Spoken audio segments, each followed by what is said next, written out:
Bienvenidos, no sé cómo.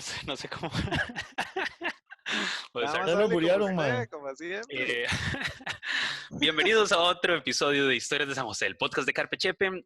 Acá nos dedicamos a tomarnos una cervecita y a contarles a ustedes historias de nuestra capital. En el episodio de hoy vamos a hablar del periodo liberal, cómo es que el café nos ayuda a seguir creciendo como país y como capital. Así que quédense por acá para que aprendan un poquito de cerveza, de café y de historia. Salud. Carpe Chepe presenta Historias de San José.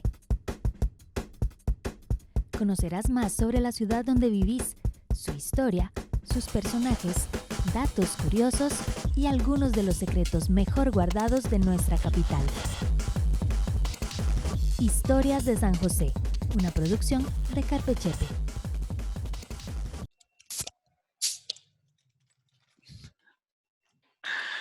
Salud, mi gente, qué bueno estar por acá Salud. otra vez. Qué chiva escucharlos, verlos, pero tomar con otros gente viva,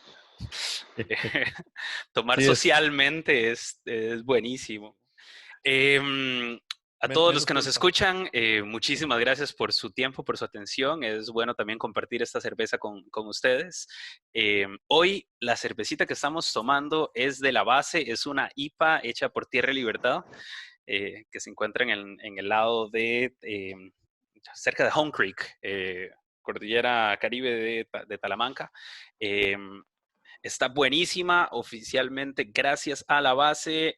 Para los que les interese, la estantería queda ahí a la parcita del Parque Francia, estado sureste, si quisieran pasar por una cervecita, pero también hacen entregas a domicilio, así que quédese en casa y, y beba seguro.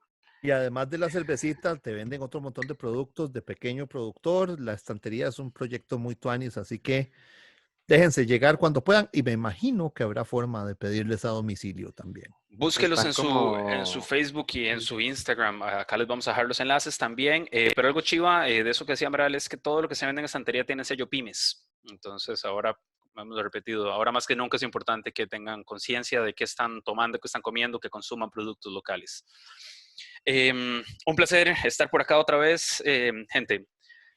Brevemente presento a este ilustrísimo ensamble de ñoños y geeks, arrancando con Adrián, el Chino Cortés, Y de Chepe Vivero. Antiguo. Es que es más bonito decir geeks que borrachos. Eh, pero bueno, Adrián Chino o Adrián Cortés, de Chepe Antiguo. Por otro lado tenemos a David Deivo Espinosa, de Intendere, pero también cantante de República Fortuna. Amaral, actor, director de teatro y cine, pero ahora Amaral tiene un proyecto nuevo que pueden seguir en su página de Facebook de Amaral Sánchez CR, se llama Lectureando, está muy cool para que vayan y lo busquen. Y este servidor, Marcos Pitti, guía turístico y borracho conocido. Salud. Salud. Salucita.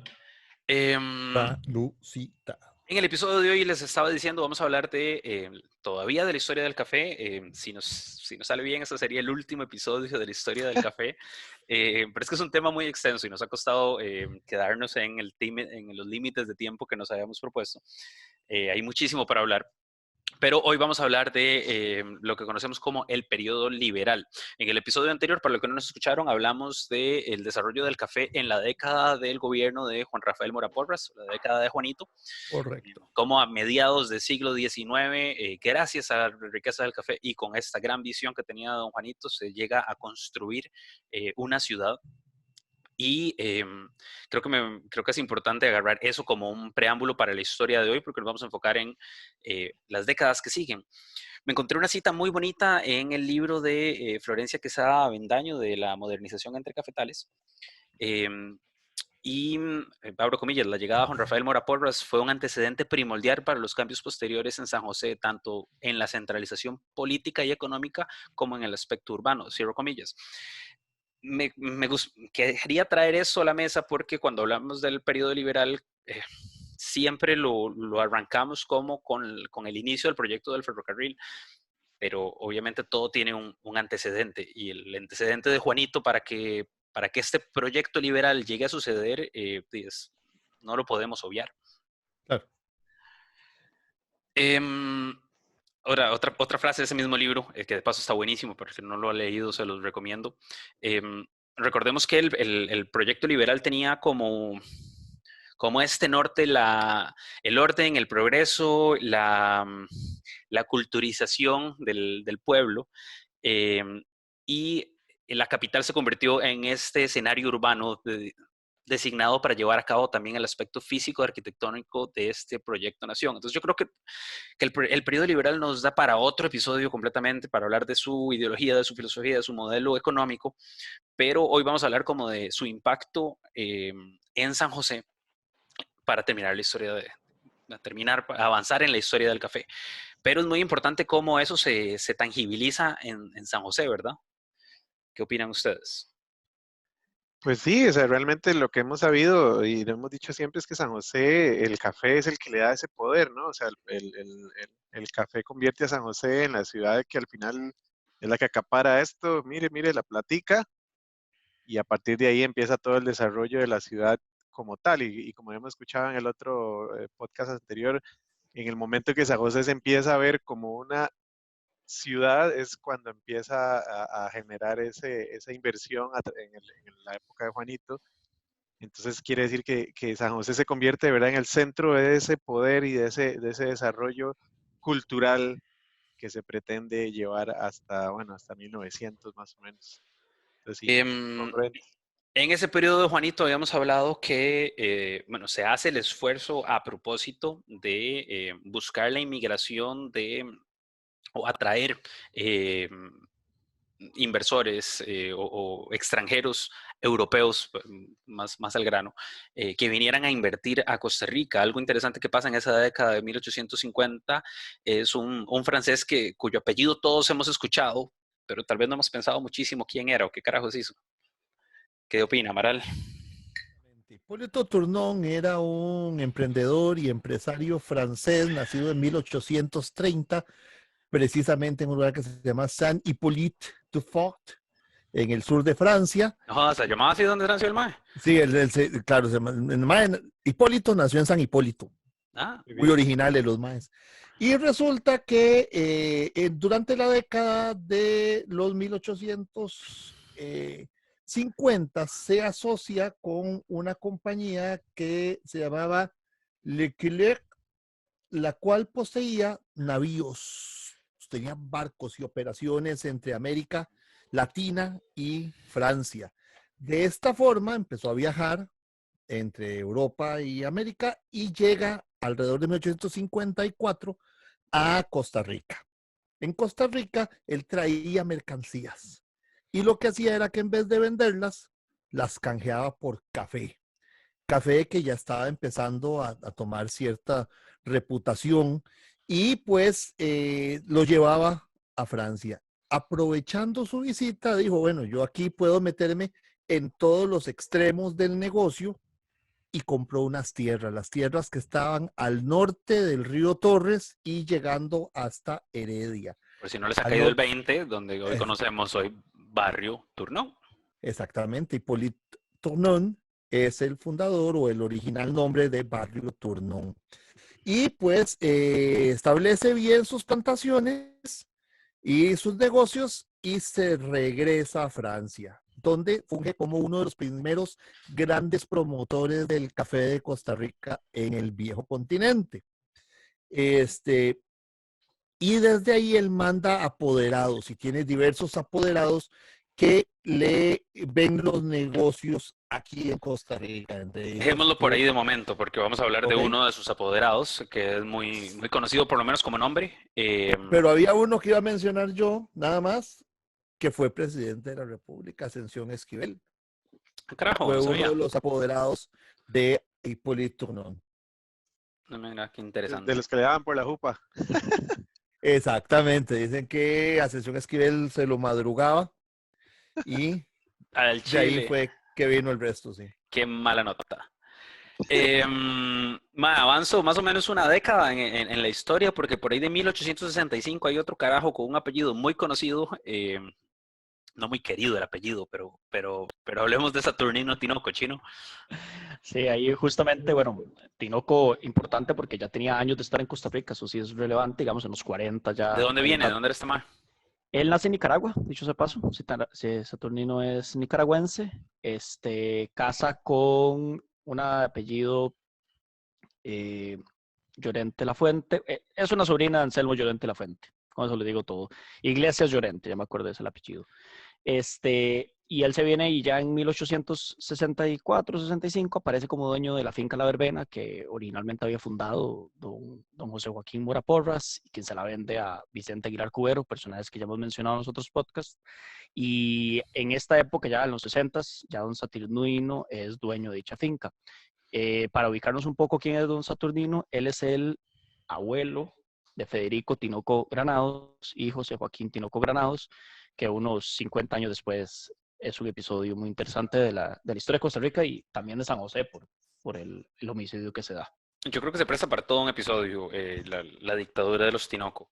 Y de paso ahí tiro, me gustó mucho el libro de El año de la ira, El año de la ira. de ser medio gringo.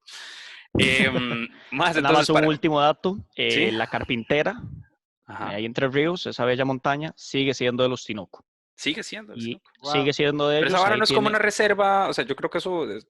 no pueden hacer nada. ¿Tiene figura de protección del SINAC? Correcto, está limitado, gran parte de la montaña de ellos, no pueden hacer mucho. Y ahí tiene una casa y lo sé por fuentes de confianza que tuvo que ir a una reunión, dicho sea de paso, de negocios, y ahí están las espadas de don José Joaquín Tinoco. Recordemos que Federico no tuvo descendencia, pero José Joaquín Tinoco sí tuvo descendencia, y ahí están las espadas en la sala de estar. Embarradas en sangre, probablemente. ¡Wow! Yo quiero ver esas espadas. Bueno, algo, yo no sé si ustedes, pero para mis apuntes de hoy fue difícil poder, o sea, es que creo que no es separable la historia del desarrollo de la ciudad de la historia del café. Pasa que se construye tanto, o por lo menos mucho de lo que nos queda hoy de construcción, de patrimonio, se construye durante estas décadas que vamos a hablar hoy. Entonces, como que me fue difícil escoger de cuál infraestructura o cuáles edificios entrar y cuáles como que se alejaban mucho del cuento del café. Entonces, como de arquitectura, procuraré hablar lo necesario hoy, pero creo que sí hay ciertos hitos que marcan como un avance importante en la ciudad, y la cañería es definitivamente uno de ellos. 1868, para seguir como en la línea cronológica, se hace la cañería en San José, con sus tanques de abasto, lo que, bueno, queda un poco de eso hoy en los alrededores del Hospital Calderón Guardia.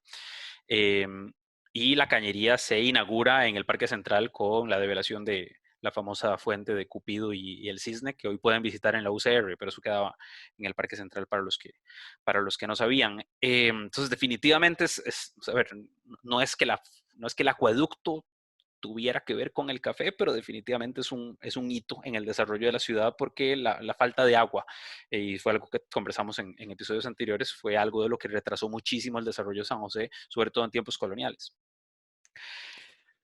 Sí, creo que vale la pena recalcar que la gente se dé cuenta y dimensione que en esos 50 años, de 1850 a 1900, San José da un brinco gigante para convertirse, ¿verdad?, en una ciudad. Bueno, dicho sea de paso, en 1884 que creamos o nos convertimos en la tercera ciudad del mundo en tener electricidad en las calles. Entonces, o sea, para que se den cuenta de que eléctrico. De verdad nos convertimos en una ciudad en un periodo muy corto de tiempo, y estamos hablando de que hay una década en la que estamos dentro de la guerra, o sea, que quiere decir que más o menos son unos 40 años de un boom de la ciudad como tal, y se viene mucho desarrollo arquitectónico, como decía Piti, porque empezamos a pagarle a arquitectos extranjeros y luego costarricenses para que construyan edificios que se vieran bonitos. Entonces, por ahí es parte de todo ese desarrollo, ¿verdad? Y bueno, hay que alinearlo con el modelo ideológico del liberalismo, ¿verdad? O sea, hablamos que San José se vuelve como en esta prueba tangible del orden y el progreso del modelo liberal. Sí me toca volver un poquitito en la historia, a pesar de que el alumbrado eléctrico público es súper interesante y de hecho vinculado con la historia del los tanques de abasto de agua de la ciudad. Pero en 1871, Tomás Guardia busca un carajo que se llamaba Henry Meigs, creo que lo pronuncio bien. Este mae hacía ferrocarriles bueno, estaba haciendo ferrocarriles en Sudamérica, cerca de las cordilleras de los Andes, y le dice que necesitamos un tren para poder exportar nuestro café más rápido. En el episodio anterior, Ameral hablaba un poco de las dificultades de por qué no nos íbamos por Matina, o sea, cuáles eran las dificultades de exportar café por el lado Caribe. Como solución lo hacíamos por el Pacífico. Entonces, en 1871, Tomás Guardia avanza en un proyecto que, a ver, no era nuevo, pero creo que ese es el MAE que logra terminar de ejecutarlo. Y se va para Londres y pide plata prestada. Al inicio la construcción empieza paralelo, desde Alajuela y desde Limón. No sé si alguien quiere tirar un poquito de info de eso.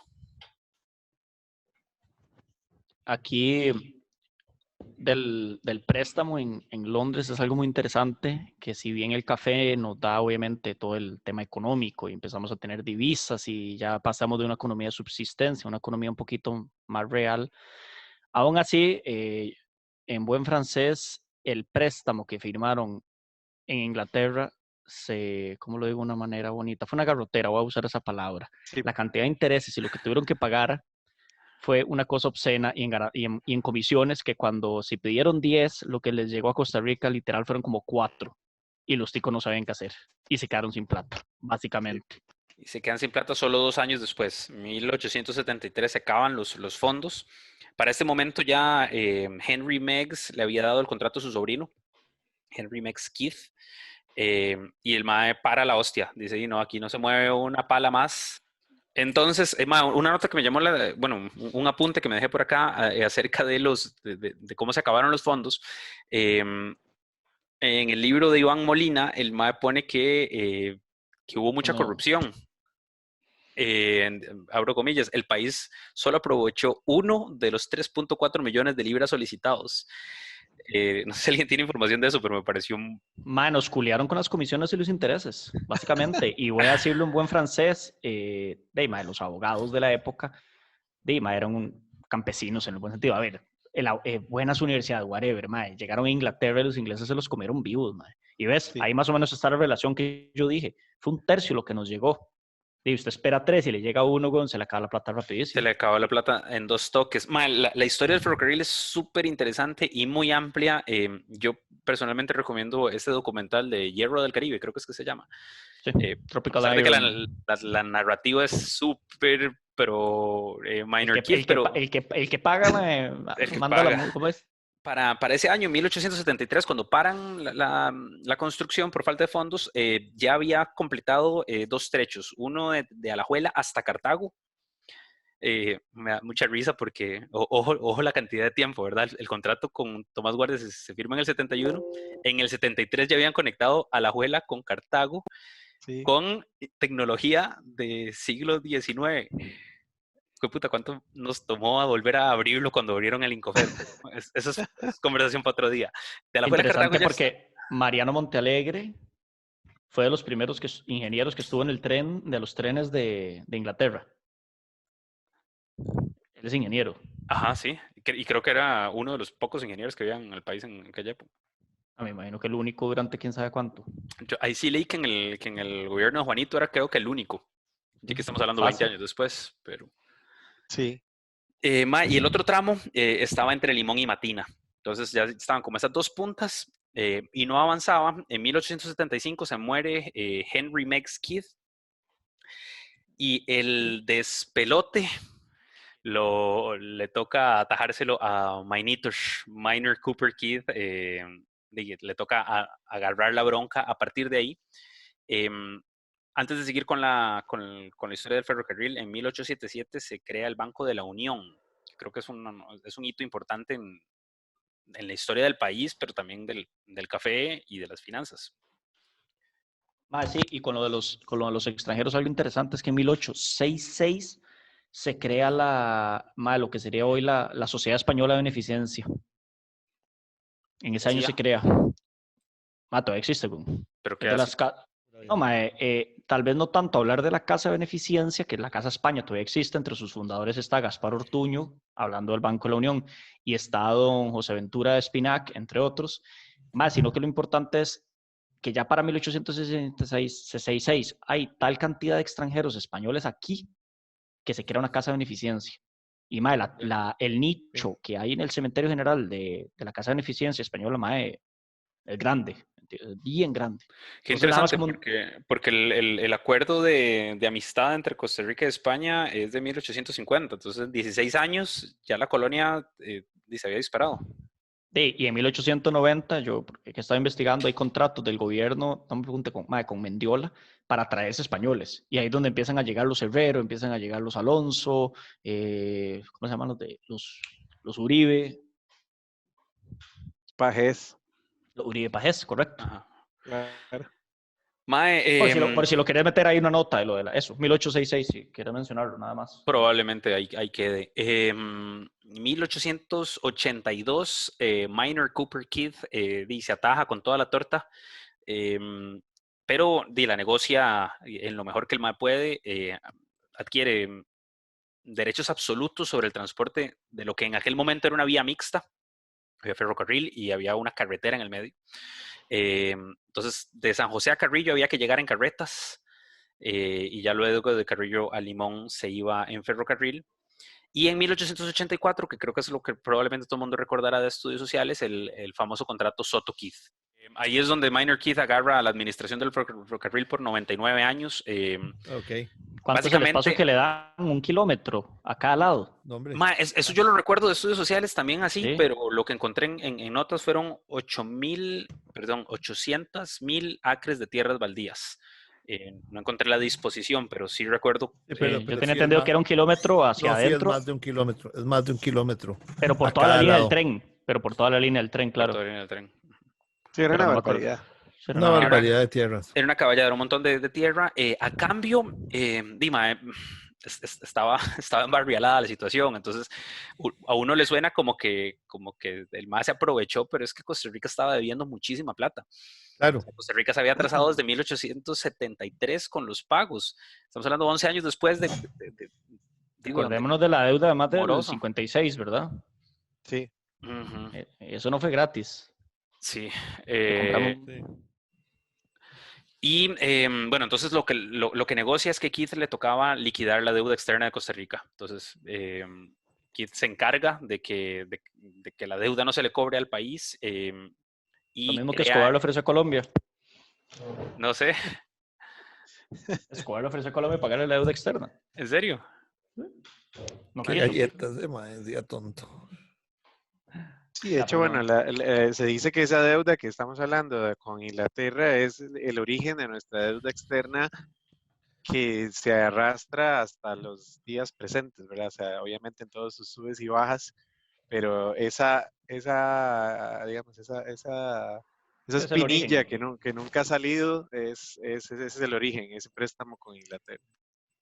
Mae, bueno, cabe mencionar que tal vez para este momento, Tomás Guardia muere en 1882.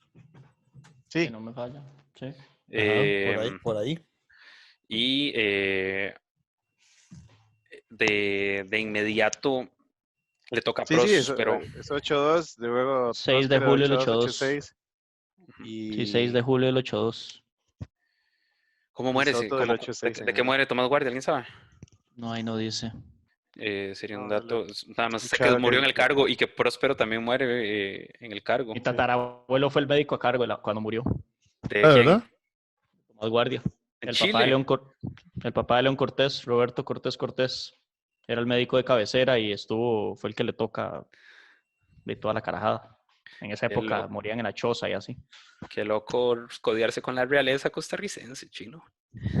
Hace mucho, con 100 años ya no queda Pero cuando nada. hablemos del Teatro Nacional voy a rajar yo. Entonces, vamos, en 1886, Keith crea, o formalmente se crea la Costa Rica Railway Company Limited, la crea en Londres, el capital que el MAE levanta es capital inglés. Algo interesante que se da en el gobierno de Bernardo Soto, ya vamos por 2 presidentes muertos seguiditos, Y es que en 1887 Bernardo Soto aprueba una ley de ensanches. No sé si Chino tiene Sánchez. información. No de Sánchez Amaral, de Les dije ensanches. que ya iba a rajar yo, man. De cómo Hijo de puta. cómo nos estamos ensanchando nosotros en la Por cuarentena. eso, man. No me refería al apellido. ¿Tenés el mes, mae? No lo 18, apunté. 1887. Ese es el año que apunté, pero no apunté el mes.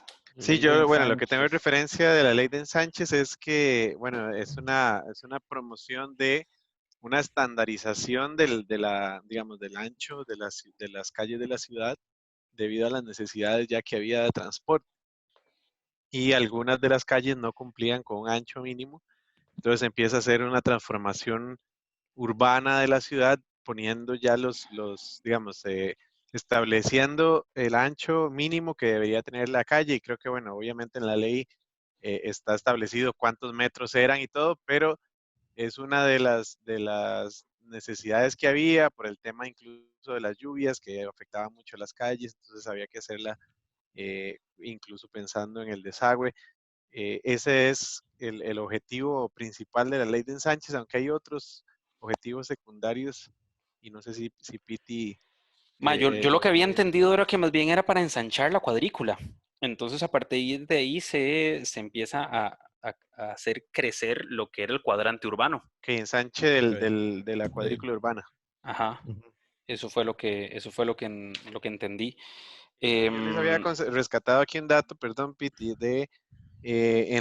justamente después de la época de Juanito, la expansión del café, que ya lo habíamos hablado, que era alrededor de San José, a partir de la década de 1850 y 60 se fue incorporando áreas alrededor de Alajuela, Ajá. áreas alrededor del este y el oeste de Cartago, y el periodo de 1870 hasta 1890, los cantones de Heredia son los que mostraron el mayor crecimiento. O sea, en Exactamente. esta época de 1860 al 90, básicamente todo el Valle Central que conocemos hoy en día, esa GAM que conocemos, básicamente se tupió de café.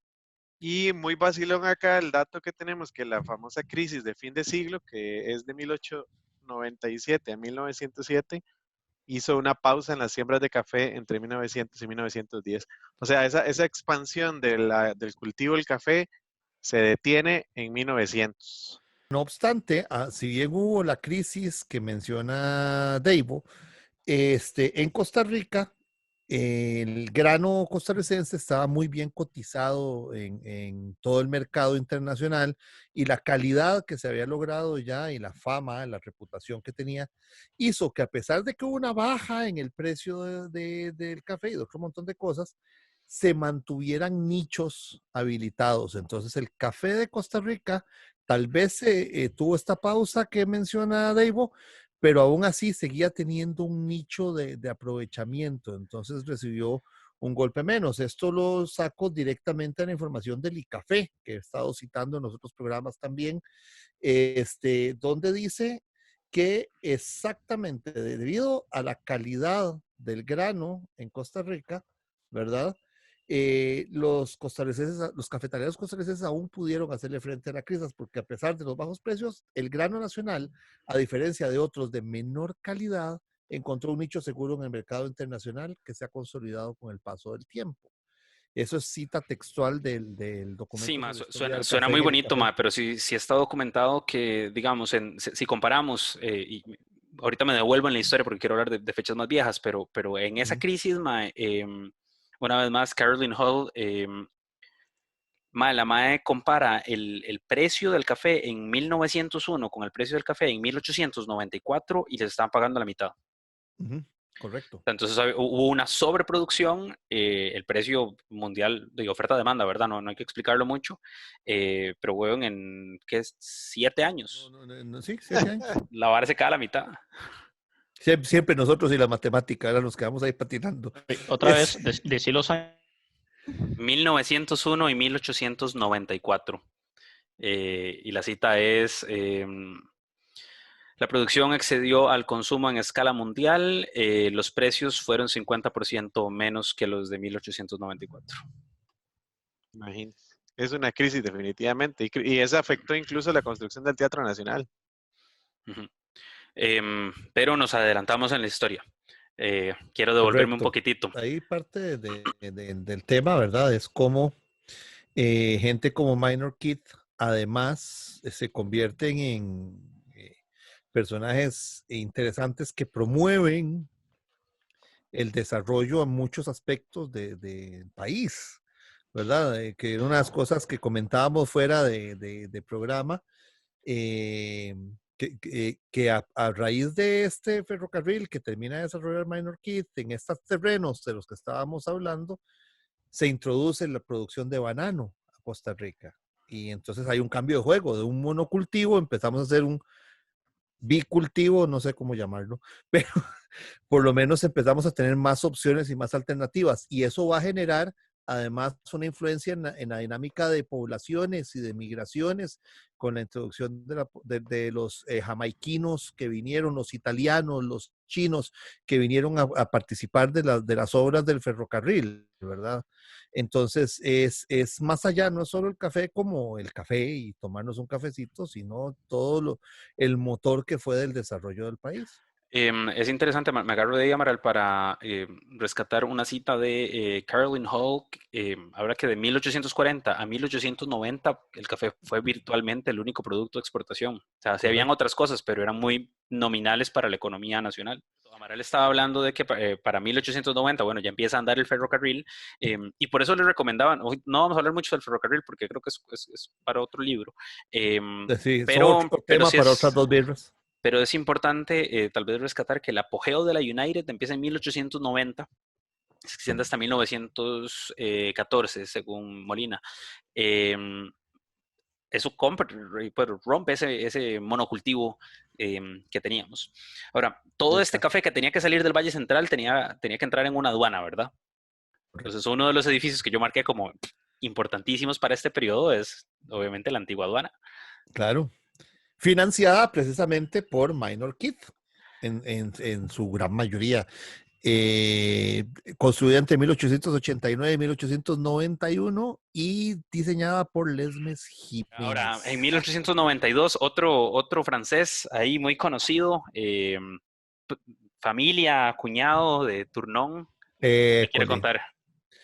Bueno, no, mencionamos Ascensión Esquivel, había otros nombres que tuvieron vinculación con que fueron los enviados, los apoderados de Hipólito Turnón, y precisamente de acuerdo a lo que estaba mencionándonos David, como le estaban dando un poquitico por la nuca los ticos, aquí tengo un nombre, José Ulloa, Ascensión Esquivel, y como le estaban dando un poquitico por la nuca, decidió mandar un enviado más de confianza, más cercano, que se llamó Don Amon Faciliu Duplantier, hermano de su esposa. Don Amon era un hombre de negocios y un hombre, pues, bastante con buen ojo para los posibles entradas de dinero, según dicen. Visionario. Sí, y ¿se acuerdan que hablamos que era las tierras al norte del río Torres? O sea, del río Torres hacia Tibás, lo que tenía Turnón. Pues él le echó el ojo a las tierras que estaban al sur del río Torres, o sea, desde el Torres hasta el Pozo de la Villita, lo que llamamos hoy en el día Pozo de la O, Villanueva, o que la hablamos laguna. ahora, la laguna, que le llamamos ahora el Parque Morazán, esa zona donde estamos hablando, y dijo, de este lado algo se puede hacer interesante. Y entonces Samón se fue a proponerle a la municipalidad de San José que le construyeran las calles y le pusieran alumbrado público en esa zona, y él se iba a encargar de darle a San José esta zona más coqueta y más pispireta, más europeizada, si queremos, que hoy en día conocemos como el barrio Amón. Entonces, solamente para recapitular un par de fechas, en 1877 se deseca la laguna. 10 años después, 1887, Amón es ya el apoderado del cafetal o del beneficio de Tournon.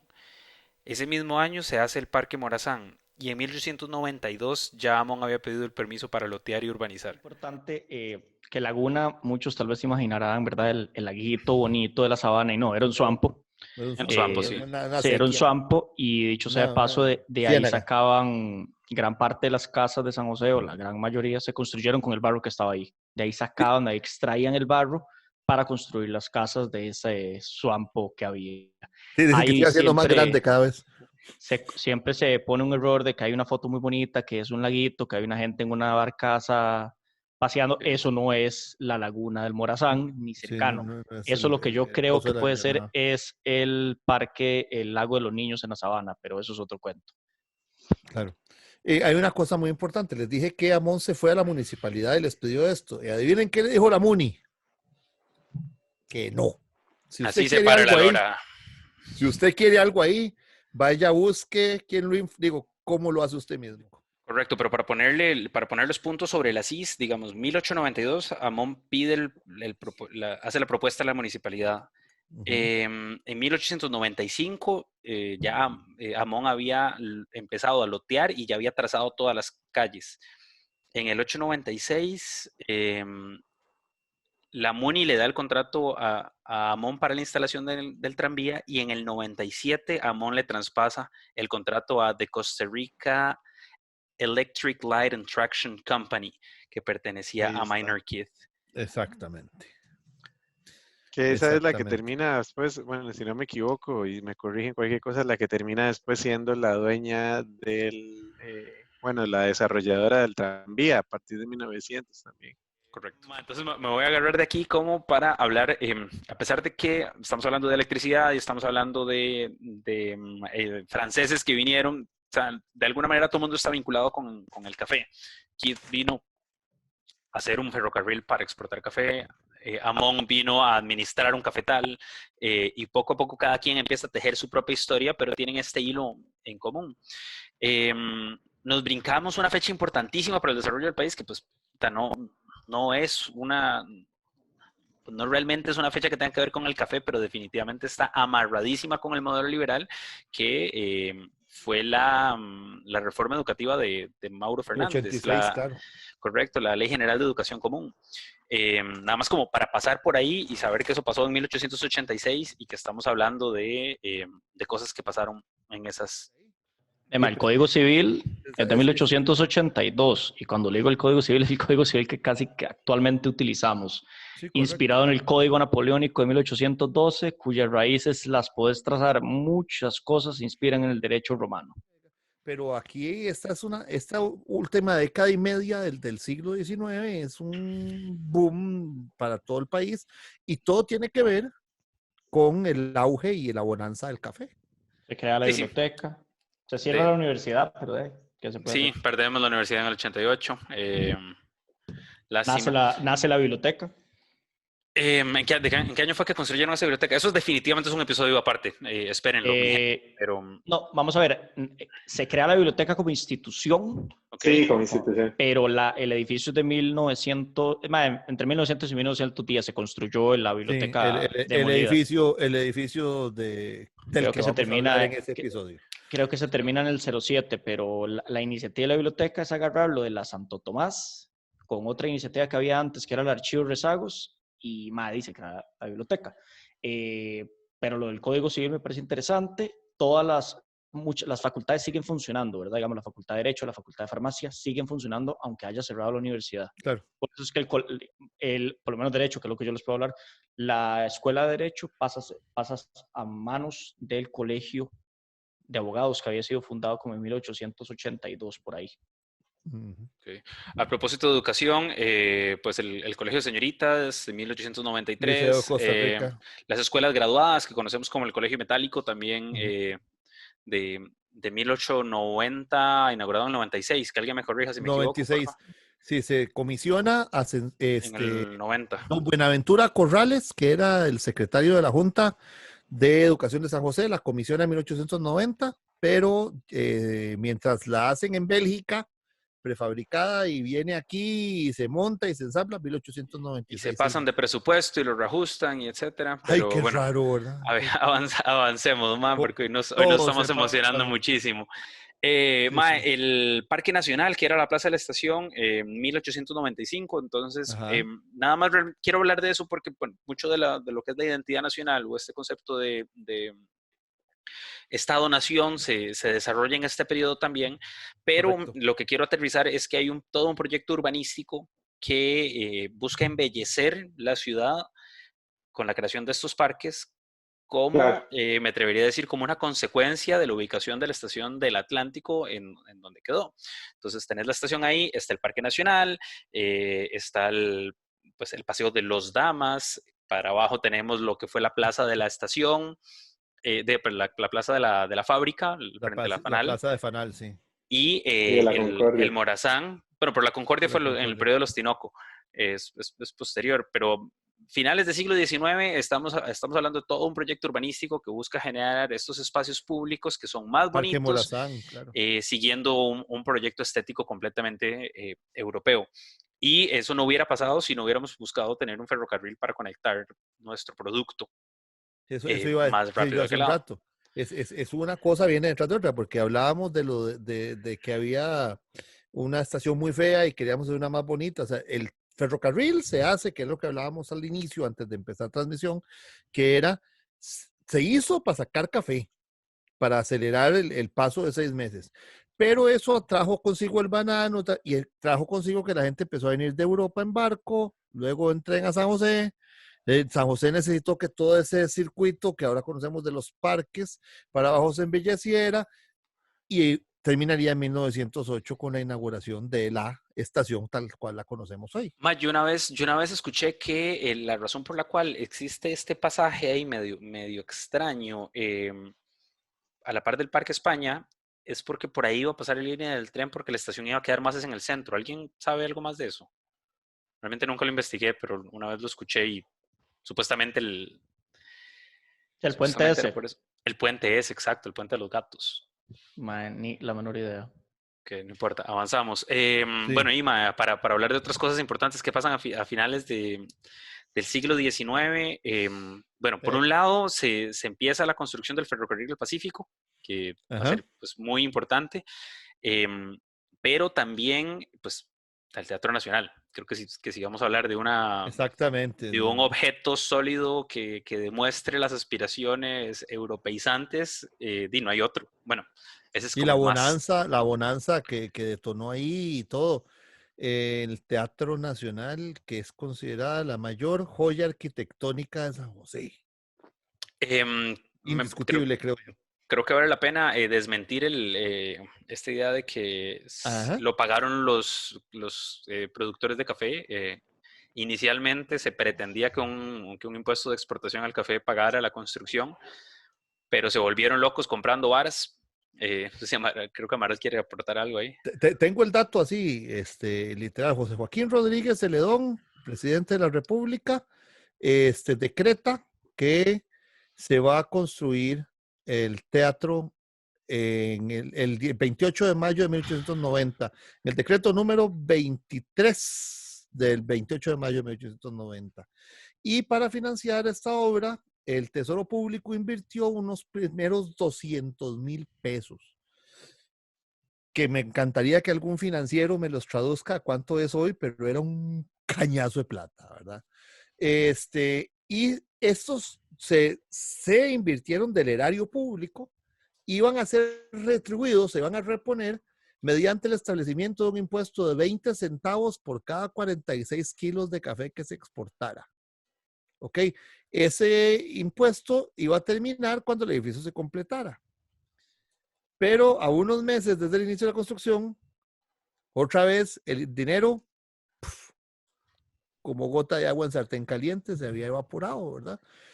Se volvieron locos, como dice Pitti, compraron cosas divinas, maravillosas, lindos, como ir uno en diciembre con la tarjeta de crédito.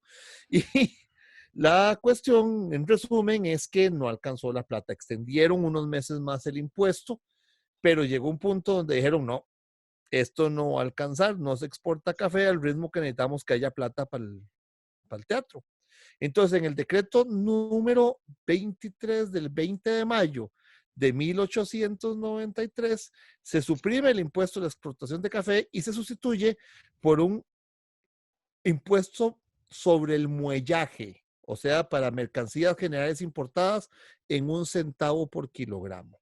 O sea, en realidad fue como un 5% de la construcción del teatro lo que se financió con impuesto al café, que es el famoso mito de que lo construyeron los cafetaleros, y un 95.58, dice aquí así como con muchas señales, vino del impuesto a las importaciones. Se lo pagó cada costarricense que consumía productos importados. Y bueno, para el Teatro Nacional estoy seguro que nos va a encantar a los 4 hacer un episodio específicamente de ese tema, pero pues sí, también vinculado directamente con la historia del café. Les tengo aquí una pregunta, porque me encontré en una de las notas que en 1899 se crea la United Fruit Company en Boston como empresa, pero obviamente las operaciones de la bananera son previas a eso, y la forma en la que Keith financiaba la construcción del ferrocarril era con sus barcos y sus bananeras moviendo chunches y sus productos a lo largo del Caribe. Nada más me llamó la atención que aparentemente la figura legal de la United Fruit Company es de 1899. No sé si alguien tiene un dato de eso. Sí, es poco legal, ¿Es cierto? pero bueno, es cierto, pero es un poco legal, simplemente que es en ese año donde se hace la fusión de la, ¿cómo se llama? De la compañía Minor Keith con otras compañías de Andrew W. Preston, que tenía la Boston Fruit Company. Entonces, ante esta fusión, nace la United Fruit Company, que actualmente es chiquita. Pero básicamente es por eso que nace, digamos, la entidad jurídica, pero tiene antecedentes más viejos, que es, creo que por ahí surge la duda que tenías. Claro, y vuelvo a recomendar ese documental, me parece que está bien jalado, El Hierro del Caribe, pero es muy interesante, tal vez uno piensa en la bananera y la United en Costa Rica, pero es importante saber que eso pasó en la costa Caribe, casi que de todo Centroamérica. Sí, es correcto, por eso. O sea, este modelo fue Honduras copy-paste. sufrió un montón ahí. Sí, el modelo se replica en varios países. Dígame, Chino. Sí, que ellos replican, como estás diciendo, es casi que todo el Caribe, y ahí es lo que empiezan a denominar las Banana Republics.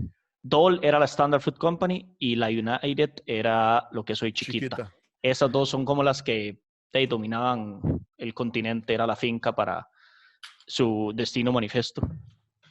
Claro. Mae, me agarro de esta pequeña moneda para hablar de el colón, que en 1900 se vuelve la unidad monetaria a raíz, tengo entendido, de la crisis monetaria de la que hablamos hace unos minutos. Sí. ¿Quién tiene info de eso? Sí, bueno, lo que yo tengo entendido es que en ese momento, con el gobierno de Rafael Iglesias, es cuando se decide tomar el patrón oro como base de la economía, que bueno, según dicen algunos, no fue el movimiento más inteligente, pero bueno, se hizo como tal, y pues ahí es donde se viene el nacimiento del colón como unidad monetaria y con el respaldo del oro como base de la economía. Yo tengo una duda. Yo tengo una pequeña duda. A ver si lo sabemos. En El Salvador, la moneda original también era el colón. ¿Quién le puso colón primero a su moneda? ¿Ellos o nosotros? Así por pura curiosidad, ¿verdad? No tengo idea. No sabía, de hecho. No sabía ese dato. Ahora está dolarizado El Salvador. Sí, eso sí lo sé, pero no sabía que se llamaban colones. Colones salvadoreños, claro, hasta hace unos 8 años. Bueno, si de aquí a que no se acaba el programa alguien lo encontró, estaré planes de dejárselo de reto a los escuchas. Yo no puedo abrir Google, ya vieron que me pego. Entonces. No, pero le tiene prohibido. En 1908, la actual estación del Atlántico, la que conocemos el día de hoy, conversamos hace un momento que hubo un precedente, o hubo una estación previa a esa, que aparentemente no era muy bella, y intentaremos buscarles un recurso visual para buscar en nuestro blog con las notas del programa. Pero bueno, en 1908 Jaime Carranza, con diseño de Jaime Carranza, se termina la estación del Atlántico que conocemos el día de hoy. Bueno, de estética eclecticísima, diría, y lo subrayaría, pero creo que ese es un bonito punto para hablar de cómo de toda esta historia, que casi que hoy hablamos muchísimo en el Caribe, termina pues conectando físicamente con el Valle El Central Pacífico. para, Así. perdón. No, que al Pacífico también, porque después de ahí conectan. Pero sí. Sí, pero no se Vamos me a adelante, ver, se me está pasando el libro. respecto a lo de los colones, para volver al tema, ¿cuándo fue Costa Rica? 1900. 1900. Ok, ganaron los salvadoreños. Los salvadoreños lo hacen en 1892, en celebración de lo de... Ellos sí fue nombrado, Ah, obviamente, igual que nosotros, de Colón, de los hasta el 300 años. 2001. Tiene 19 años de haberse dolarizado, exactamente. Interesante. Uh, Mae, quería también cerrar con una nota acerca de los extranjeros, porque hoy hablamos de algunos de los nombres de personas de otros países que vinieron y hoy se nos hace muy común escuchar sus nombres o sus apellidos como Warriors de San José. Sí. Pero lo cierto es que vinieron aquí a invertir por el café. En el episodio anterior hablamos de la Junta de las Colonias, que buscaba todo esto. claro. Pero para ponerlo como en números, insisto, este libro de Carolyn Hall es una joya para el que quiera aprender de café y gracias a Chino por compartirlo, pero gracias a Carolyn Hall por redactarlo, está raro. A finales del siglo XX, a finales del siglo, más del 20% de los beneficiadores y exportadores eran extranjeros. Pero lo que se me hizo más interesante es que la vara está completamente desproporcionada. Ella dice que su importancia fue desproporcionada a su número. Solo 1% del total de productores eran extranjeros, pero poseían el 14.5% de la tierra sembrada de café. Entonces eran Sí. poquitos extranjeros que tenían muchísimos cultivos. Y para 1935, que son las dos fechas que ella compara, una tercera parte de los beneficiadores eran extranjeros o descendientes de aquellos extranjeros que emigraron en Costa Rica después de Correcto. 1840. Entonces, esta inmigración pues empieza en el siglo XIX y se extiende según la fecha que el autor marca, que es un censo de café, si no me equivoco, del café, en 1935, pero pues es rajado como muy poquitos lograron meterse en dominios de una oligarquía política y económica. Claro, dentro de los nombres hay uno que también fue importante, que fue ¿cómo habíamos dicho que quedaba pronunciado? La Chaille. La, Le Lacher, yo sigo no, la diciendo, Chaille. Chayé, Chay- creo. La Chaye. Chaillé. La Chaillé. Ok, gracias. Que él vino aquí, se estableció, pero una de las cosas, por ejemplo, que hicieron, ¿verdad? Para que nos hagamos la idea cómo va la cosa, fue que en 1905, con otros inversionistas como Minor C. Keith, Francisco Montealegre, nuevamente, y el mismo William Lelecher Lyon, no sé si es el mismo, pero o su hijo, que se dedicarían, ¿verdad? Y fundaron el Banco Comercial de Costa Rica, 17 de mayo de 1905, y se dedicarían a todo género de operaciones bancarias, ¿verdad? El tema es que, y esta es para otra historia, pero para dejar ahí la línea, se atrevieron dentro de muchas cosas a financiar la campaña electoral de don Máximo Fernández Alvarado. Pero creo que esa es historia divertida a medias para otro momento, porque nuestro querido Máximo Fernández fue el candidato eterno de la época, que nunca ganaba las Le, elecciones. le ganó Otto Guevara. Sí, era el Otto Guevara de aquel momento. No, lo triste es que Minor sí, que Don Máximo sí ganó, pero no se lo dieron, ¿verdad? Entonces sacó. Esa historia es muy linda para un solo momento. Ahora, por si acaso, para dejarla ahí guindando, don Máximo fue el culpable de que tengamos el Castillo Azul ahí a la punta de Cuesta de Mora. Buenísimo. ¿Les parece si dejamos por acá el tema del café? Creo que esto es algo que puede seguir para rato, pero nosotros queríamos hablar de cómo el café estaba vinculado con el desarrollo urbanístico en San José. Entonces, está de más decir que San José se le debe al cultivo del café que nace aquí, que gracias a esta planta importada genera los recursos para desarrollar una ciudad increíble y bella, que para otro episodio hablaremos cómo le hicimos un parqueo. Pero esa es la importancia económica y urbanística del café en el Valle Central. Como siempre, la bibliografía va a quedar en los apuntes y les doy la palabra si quieren decir alguna nota de cierre. Deivo. Bueno, agradecer a la gente de la base por esta deliciosa cervecita que nos acompañó el día de hoy. Creo que todos tenemos una de estas y ya la disfrutamos. Recuerden que la estantería CR ahí pueden buscar y tienen muchísimas cervezas, no solo estas, sino muchas de gente que está produciendo en este momento. Gracias. Que nos sigan, que nos escuchen, que le cuenten a sus amigos, que estamos virrehistoriando aquí, todo lo que podamos. No somos perfectos, somos ñoños de la historia, no somos historiadores, así que con mucho amor y con un poquito de birra lo hacemos todo, así que salud.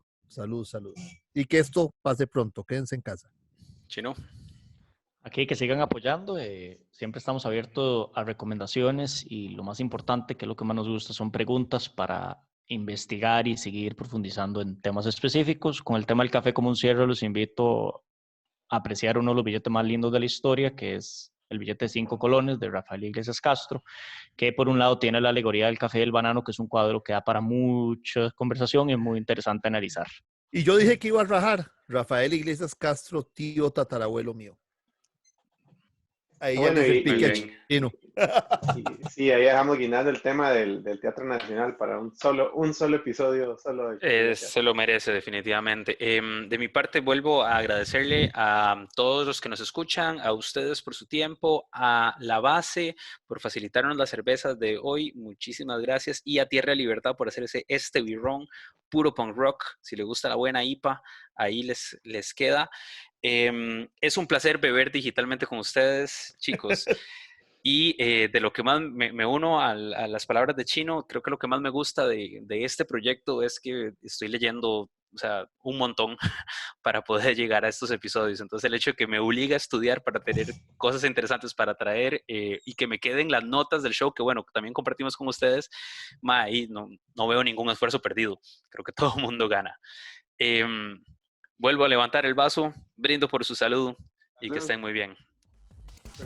Historias de San José, una producción de Carpe Chepe.